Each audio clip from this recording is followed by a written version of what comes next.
We're going to talk about something a little heavy today, but it's absolutely essential. It's all about the potential that's locked inside of you, and we're going to look at it from an angle you probably haven't before, as a kind of ethical crime to let it all go to waste. So let's just dive right in. Think about that for a second. This powerful quote. It's not about money or jewels or anything like that, no. It's about something infinitely more valuable. The cemetery is just overflowing with books that were never written, with businesses that never got started, songs that were never sung, and incredible ideas that were never shared. It's the final resting place for all of that untapped potential. So, what's the real cost when we don't act? Well, it's not just a personal loss. See, when you don't bring your unique gifts into the world, it's a loss for everybody. It's a failure to contribute the one thing that only you, and literally no one else, could have.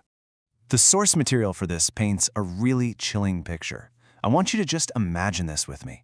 You're on your deathbed, and standing all around you are these ghosts. But they're the ghosts of your ideas, your dreams, the talents and abilities you were given, all the things you never did, never chased, never brought to life. They're all just standing there, looking right at you. And then they start to speak. And this is what they tell you. It's this gut-wrenching accusation that they came to you and only you had the power to make them real. But because you didn't, because you were afraid or you waited too long, now they have no choice but to die right there with you. That's a heavy thought, isn't it?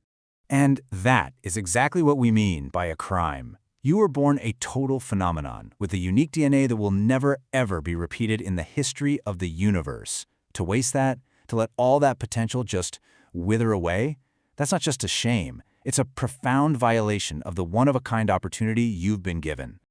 Okay, so if the stakes are that high, what's stopping us? What is this powerful resistance that holds us back from giving life to those incredible ideas? Well, let's turn inward, because that's where the source is. You know, we love to think the biggest hurdles are external, right? The economy, other people, not having enough resources. But if we're being honest, more often than not, our worst enemy is that negative voice inside our own head. It's that inner critic that we've picked up from the outside world, the one that's always telling us we can't, or we shouldn't, or we're just not good enough. This completely reframes how we should think about fear. Just look at this. The coward and the hero. What's the one thing they have in common? They both feel the exact same fear. Fear isn't the problem.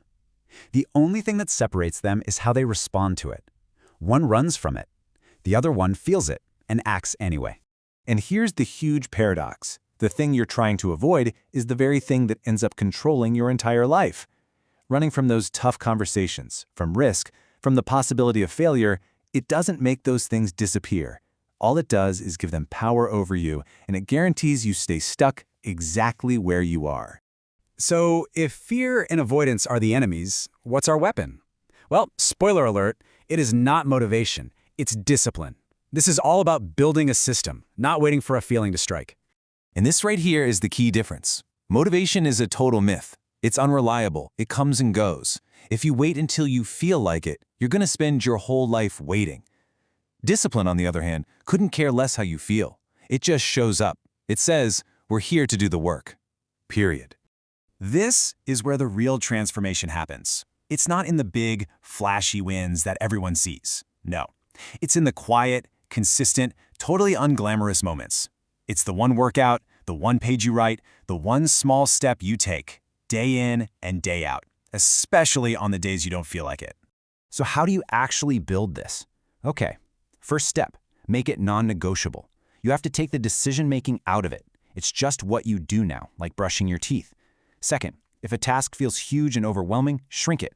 Don't think about writing a whole chapter, just focus on writing one good sentence. The goal is just progress, not perfection. Third, you have to learn to fall in love with the process itself, not just fantasize about the result. You show up because this is who you are now. And finally, create a routine. Structure is what makes showing up automatic. And all of this daily work, this discipline, which, let's be honest, can be really difficult. It's not just about getting stuff done. It's about something so much bigger. It's about actively building the life you want and the legacy you're going to leave behind. You have to choose your pain. There's no way around it. There's the pain of action, of discipline. That's a choice. It's an upfront cost that builds strength and forces you to grow. And then there's the pain of inaction, the pain of regret. That is a heavy, crushing weight that just lingers forever. You see, discipline weighs ounces, regret weighs tons. And this is exactly how you should be thinking about your legacy. It's not something you figure out at the end of your life.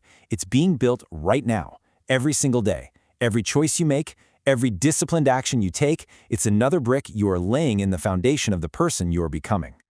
At the end of the day, it all boils down to this. We only get one shot. This life is not a dress rehearsal. Some people went to sleep last night and didn't wake up this morning. You did. That is a gift. So the only real question left is, what are you going to do with it? And that brings us right back to where we started. So let me ask you, just straight up, if today were your last day on Earth, what would die with you? What dreams, what ideas, what unique and necessary part of you would be lost forever? Really think about that. And then go do something about it.